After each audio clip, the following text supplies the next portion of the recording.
memorize leeyahay ama xasuus qofka uu dhinto of course qof walba waa dhimanayo og yahay iyagana waa ogin qof walba inuu dhimanayo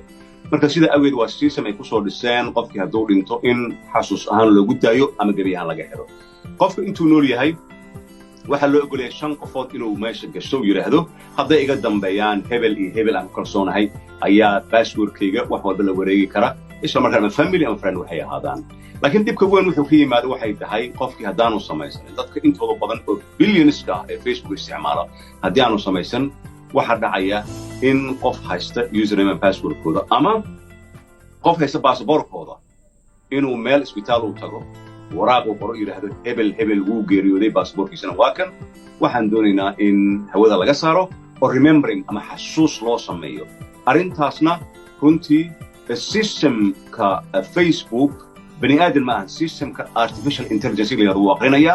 qofkii inuu dhintay isla markii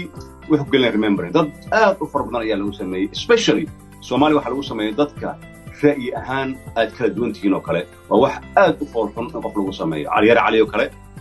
oo magacawday gudoomiye koowaad ee gobolka Banaadir runtii waa qof engagement aad u wanaagsan ku leh social media in dhibaato badan ma aha laakiin ra'yigiisu dhiibta in sida lagu sameeyay qalad hadda waxaan aragnay gabar kale oo iyadana aad active u ah waqtigii farmaajo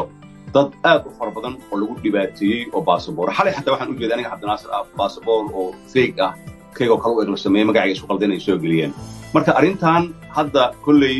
qorshooyin ay wadaan qoladan Facebook ay kaga hortagayaan inaan arrimahan dhicin laakiin ayaamahan soo socdo way sii soconayaan waana Soomaalidu wax markay bilaabaan way isdaba kacayaan way socdaan mar walba way Cabdinaasir marka dhacdo in qof nool la xayiro ciwaankiisii ma la soo celin karaa dib ma uusan noqon karaa maadaama qofkii nool yahay maxay tahay wadiiqooyinka loo baahan yahay in la maro ama dariiqyada ay tahay qofka inuu maro waa la soo celin karaa waxa lagu soo celin karaa waxaan aragnay Cabdiraxmaan Cabdishakuur Warsamo xildhibaan hadda oo nin siyaasi aad loo yaqaano asna waa u direen mar hore waxay ku oranayaan marka la xiriirtid systemka wuxuu ku leeyahay waxaan ka doonaynaa passportkaaga adigoo sidan waay ma passportkaaga soo dir waay passportkaaga tuuga qofka xataa waa haysan karaa marka waxay ku leeyihiin passportkaaga adigoo sidan u haya data magacaaga dhammaan asoo video ama sawir ah soo dir ayaa lagu leeyahay waraaqna soo raacsi laakiin problemku wuxuu yahay billions ayaa isticmaasha Facebooka xilligii 3 sano ugu dambeysay ee COVID-ku socdaan shaqaalaha aad loo xakimay oo waa la yareeyay sida awgeed queue dheer oo ilaa 100 milyan ama 50 milyan ay sugayaan annaga un dhibkana ma haysto adduunka ayuu dhibkaas haystaa ayaa jira sida awgeed by the time uu qaato waxa laga yaabaa in asbuuc ay qaadato bil ay qaadato hatta sanad ay qaadato laakiin ugu dambeyn waa la soo celin karaa laakiin system ka hortigaya ayaa hadda wadaan design-keeda oo 2024 ka dhamaanay way Cabdinaasir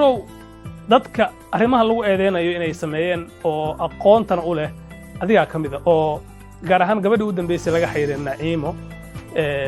ay adiga kugu eedeysay inaad taa qofka ka dambeeyay arrinta maxaa kaga jawaabaysaa arrinta waxba kama jiraan anigu teknolojiyada waa bartay meelihii ugu dambeeyay ka gaaray horta waqti uma hayo haddii aniga Cabdinaasir ahaan aan waqti u hayn lahaa dad badan ayaa jira saaxiib oo familkayga